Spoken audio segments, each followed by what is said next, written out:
Welcome to another OET lesson with me, Tasnim, at English for OET.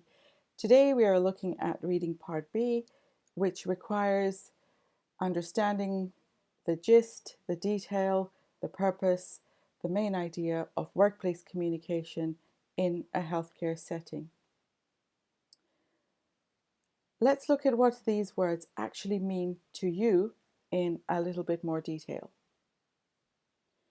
So there are four main reading skills required for Reading Part B, and here they are. So you are reading for the gist, you are reading for the main idea, you are reading for detail, and you are reading for purpose. But what do these words mean? Because they are just words. Let's look at some explanation.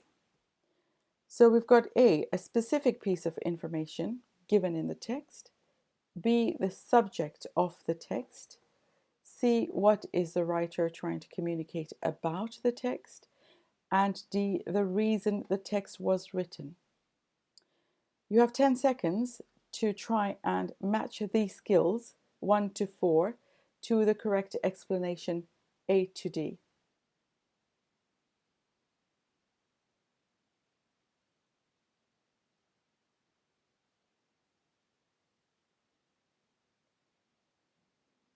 Okay, did you manage to get those? Let's take a look.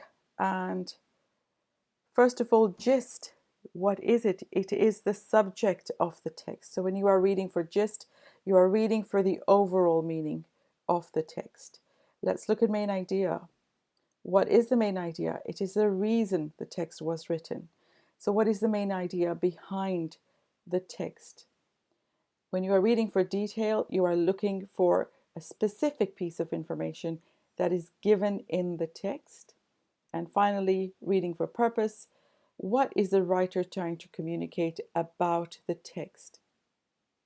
So that is when you are reading for purpose. Why has the writer written what he has in the text?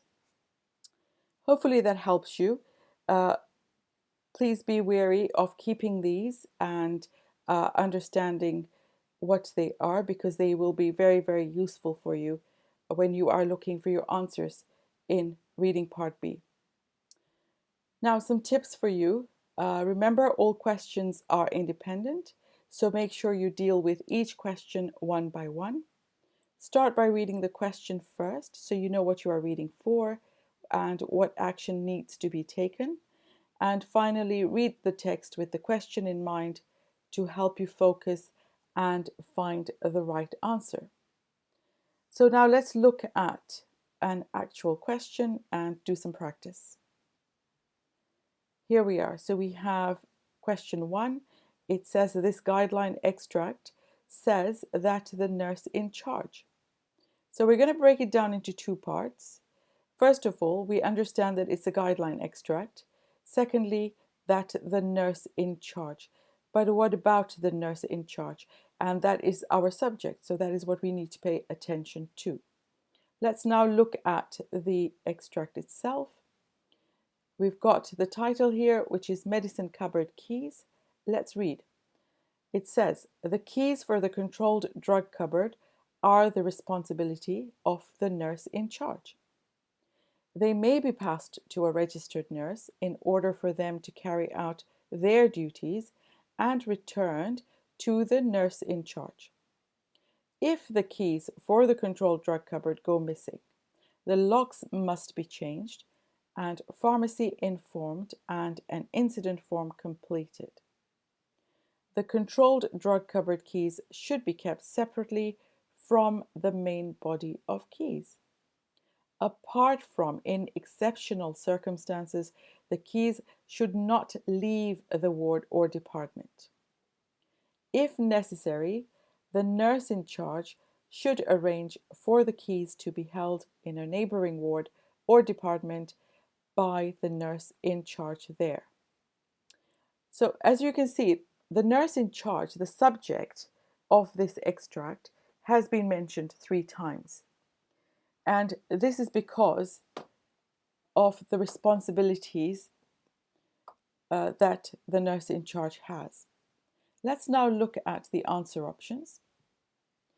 We've got option A, which says the nurse in charge must supervise the opening of the controlled drug cupboard.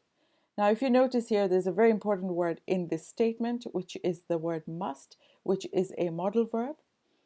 And it is always useful to understand and know how to use these modal verbs. For this reason, I have added them at the end of the video to help you understand their use in sentences. So make sure to watch till the end. Let's now look at option B. It says, the nurse in charge should make sure that all ward cupboard keys are kept together. And then option C says the nurse in charge can delegate responsibility for the cupboard keys to another ward. So we have three very important words in all options. We've got must, should, and can. So what do these mean? Please, again, take a look at the end of the presentation, at the end of the lesson, for you to get a better understanding of these words. So let's now start looking for our answers. Option A, must supervise the opening of the drug cupboard.